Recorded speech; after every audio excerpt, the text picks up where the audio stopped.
In today's video I'm going to paint the flooring, isolate it and install a special base plate called Queenply. I'm also adding a lot of clever and versatile details to the base plate setup to make it as functional as possible and push it close to 100% perfection. I'm super keen to finally get into welding, but in the past I've learned that there's always a learning curve. There are things you have to recreate again and again to gain experience and at some point get a perfect result. And this time I want the caddy's conversion to be flawless. So I let the professional weld up the whole of the diesel heater for me.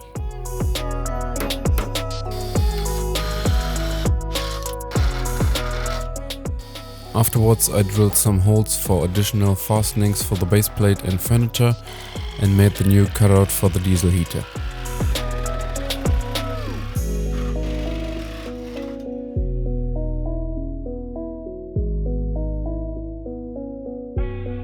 Then I gave everything a final sand and applied an epoxy primer to all the blank metal parts.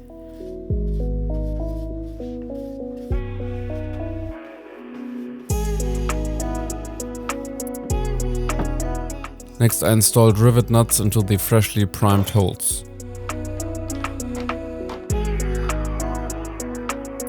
Then 2 coats of paint.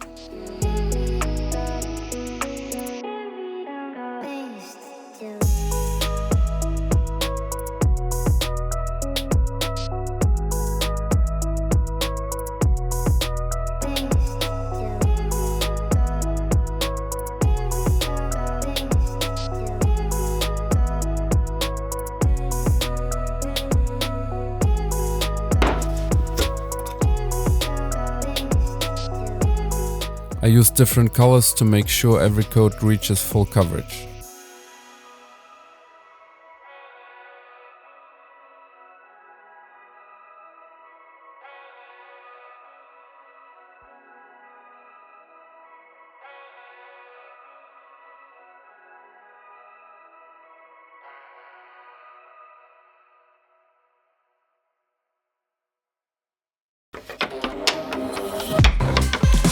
Next I glued some wooden pieces to the flooring to give the base plate more support in certain places.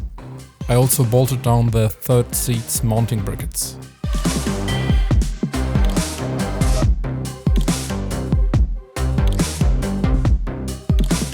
Thereupon I applied 6mm Armorflex to the flooring to stop condensation under the base plate and of course keep the base plate from touching any metal and causing creaking noises.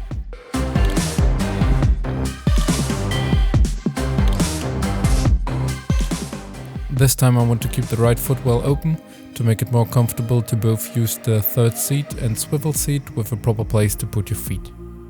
When the bed, which will be a rock and roll bed again, is extended, it will end about here. And my dog still needs a place to sleep. He will probably just crawl under the bed, but to extend his place I need to be able to close the footwell and create an even flooring at night. To make this happen as clean as possible, I inserted a ball jointed leveling feet on each side, as the floor sheet metal isn't perfectly straight. Next up I bolted a threaded rod through the rivet nut and into the leveling feet.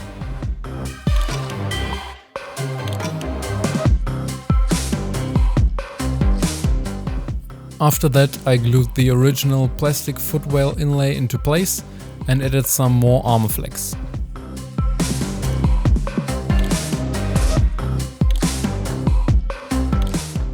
Then the original carpet went back in, but this time I opted for the rubber version concerning all the dog hair.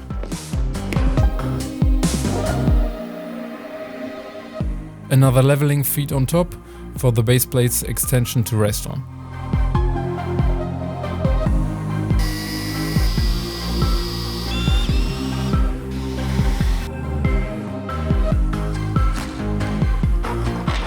On the other side I mounted an L-shaped aluminum profile using rivet nuts I installed earlier to support the extension. And the left footwell I want to install my battery setup.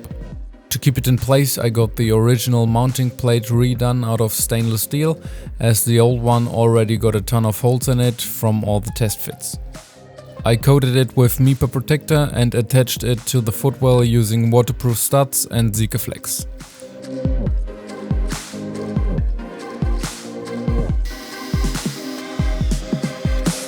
To support the part of the base plate which stretches over the footwell, I installed 2 ball-jointed leveling feet with a threaded rod in it, connected to normal leveling feet, which will bolt onto the base plate. Here I added a piece of queen ply to neatly fill in the space where the original footstep would have been. Next up, I started cutting the base plate to size. I'm using the dedicated queen ply, made to be used as a base plate. Between 4 mm of queen ply multiplex top and bottom, the queen ply base plate uses a 4 mm layer of cork in the middle to both provide insulation and sound deadening. The multiplex layers are glued together water and heat resistant, perfect for the changing climate in a camper van. The biggest advantage is the super low weight with only about 3.5 kilograms per square meter, while still being strong enough to securely mount your van furniture. Big shout out to the Plattenladen for giving me a great discount on their queen ply. More about them and the different kinds of queen ply in the upcoming episodes of my conversion.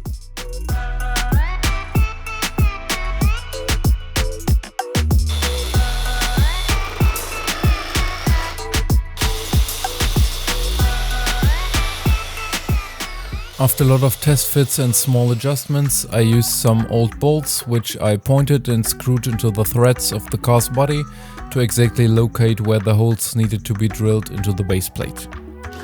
I only sunk the holes which won't be covered by any furniture, because I plan on only fastening the furniture to the car's body by bolting it through the base plate and into the original fastenings of the van. I don't want any wood screws to mount the furniture, because that connection will only be strong until the screws have been undone a few times. The caddy will always stay a full-on camper, but I want to be able to remove parts of the conversion with limited effort in case I have to replace or redo anything in the future. Next, I oiled the base plate. Only the underside, because on top it will be protected by the PVC flooring, and that can be glued into place way better without any oil. And then I bolted it into place.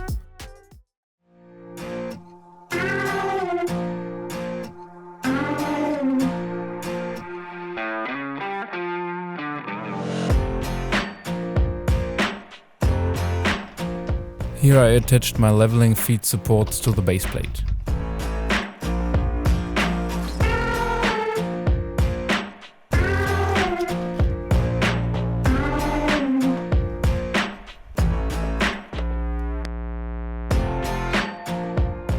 This time I used a contact adhesive to glue down the PVC flooring, because last time the standard PVC glue wasn't able to withstand extreme heat, so the flooring started peeling off on the edges.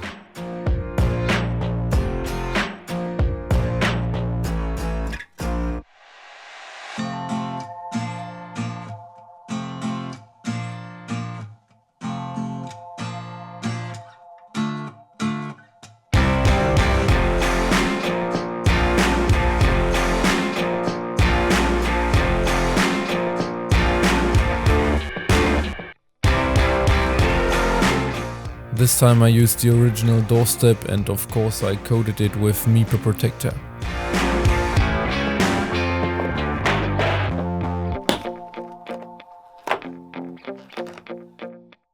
Same on the driver's side, but here I cut away everything except for the outer few centimeters where the trim clips into the door's seal.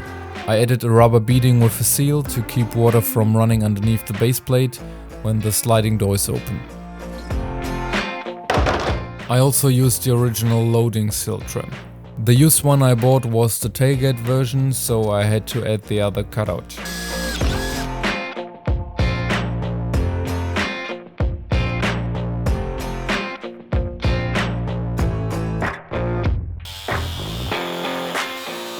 Then I took away the curve and got the surface sanded flush.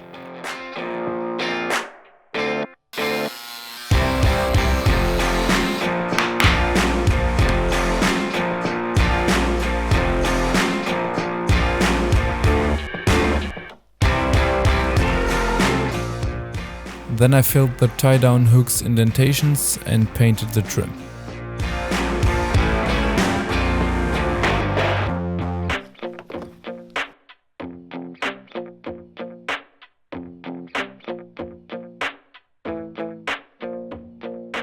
Last but not least, I created the plate to close up the right footwell.